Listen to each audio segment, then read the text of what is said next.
Alright, hello and welcome back to Ashgabat and let's play that. Today we're taking a look at Kaos. Today's all-stars are PPC, AHR, NHF, KC, FFF, DDD, Sam, and Todd.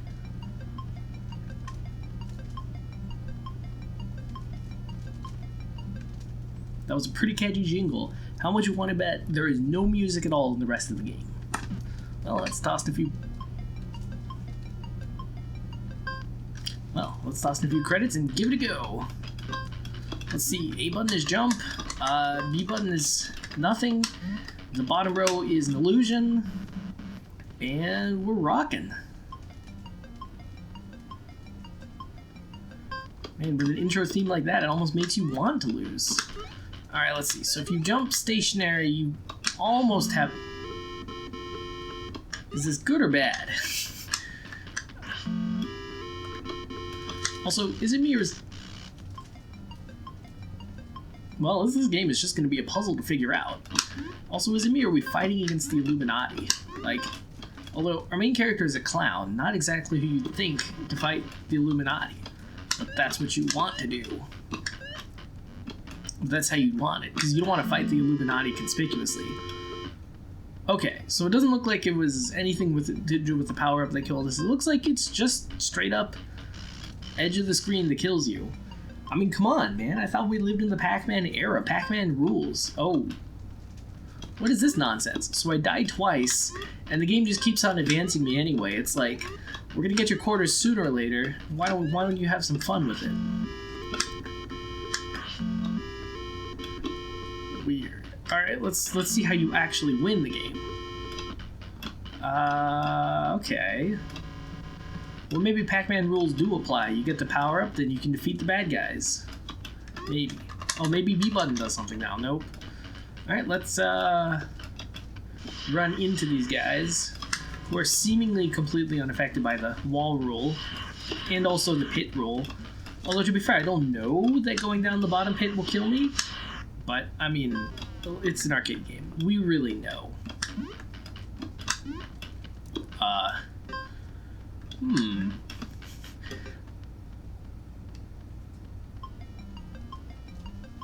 So what was the point, to get all the money, or... That's weird. Oh, okay. So there's like a little money indicator on the top of the screen, kind of indicating that our goal is, oh, I'm trapped. Like a rat. It seems to indicate that our goal is to collect all of the money. It's not to collect the Illuminati symbols on the top. In fact, oh, that's why we were putting in so many credits, because we're playing two-player. I was wondering, this game seemed a little generous with lives. Oh. Oh, bother. Oh, wow. So you have to kind of play it safe. When you're on the bottom like that, then you just kind of lose. Like, as you saw, there's just no leeway. And that's not cool. So what happens if a coin reaches all the way down? My bet... Oh. Oh. Well, that explains some things. So when a coin reaches all the way down, then it turns into an ugly green jealousy monster. I see. And you have to kill them to end the level? Yeah, that would be my guess. Well, do I at least get credit for killing him? Oh, it even tells you in the start sequence, avoid sides. Okay, so that's how I accidentally made it to level 2, by being, like, terrible at the game and letting them all turn into green monsters. Speaking of letting them turn into green monsters... Oh, weird, this is one of those games where, like... Well, have you ever heard of, It's not quite procedurally generated music, but it's kind of like music where it's your actions as a player really generate the music. I mean, I noticed this a whole lot with, like, Meteos, Lumines, and other games created by, what's his name, Tetsuya Q or something? Where kind of what the soundtrack sounds like... Well, okay. Each action you do as a player triggers, like, a sound, and then it all kind of layers together to form a coherent soundtrack.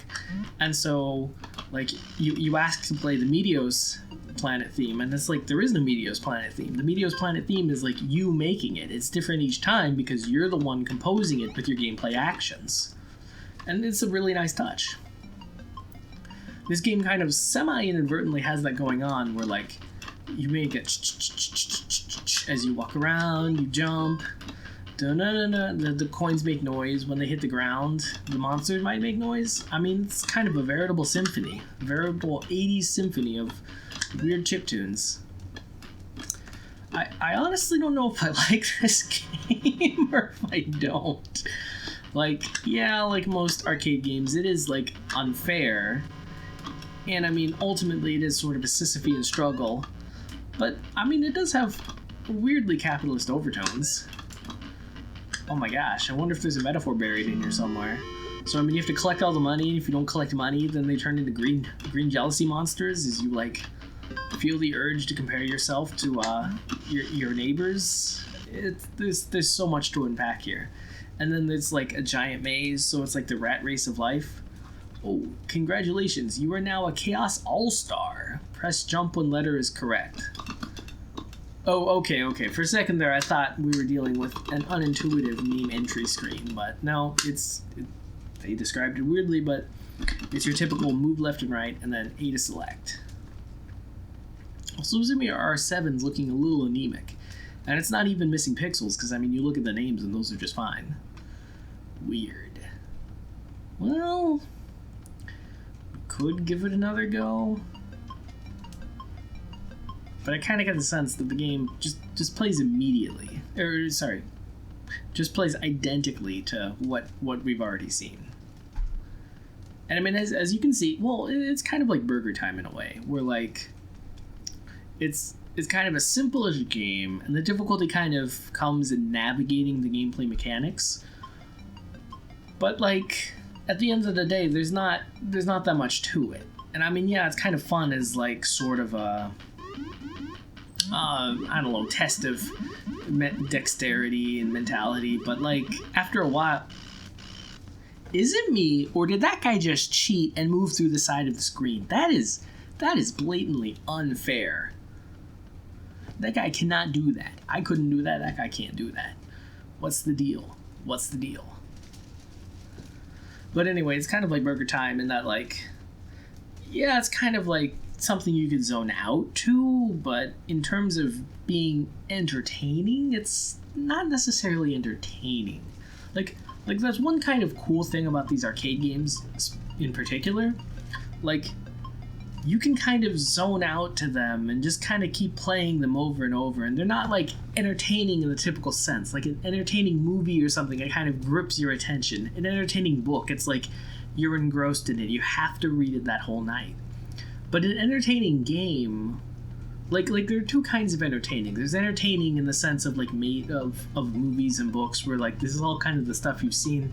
But there's also entertaining in like the gameplay, like the gameplay itself just kind of absorbs you. But like it's kind of separate from your mind, because like your mind isn't necessarily engaged, but like your hands and the kind of feedback loop of gameplay is. It's very weird. Also very weird is the fact that they decided to go with invisible platforms.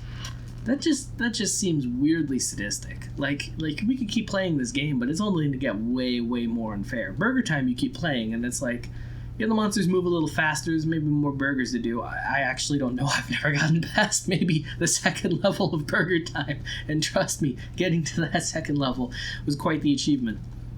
But I can only imagine Burger Time just gets more fair as it goes on. But this game, Chaos, it's just going to throw everything at you. Well, it's going to be Chaos. I should have seen that. It's in the name. But anyway, that is Chaos by Game Plan. Not, well, just your typical 1981 or 1987. You be the judge.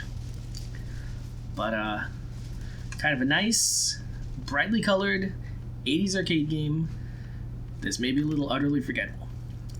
Well, on that note, this cat's got a scat.